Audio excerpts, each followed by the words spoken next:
僕の友達の先生が作った説明のノートがあるはずです。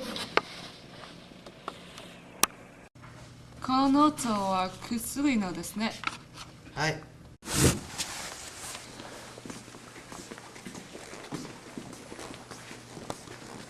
あ、できました。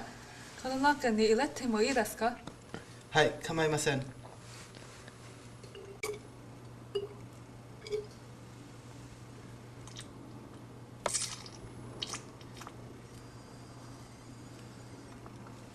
いただきます。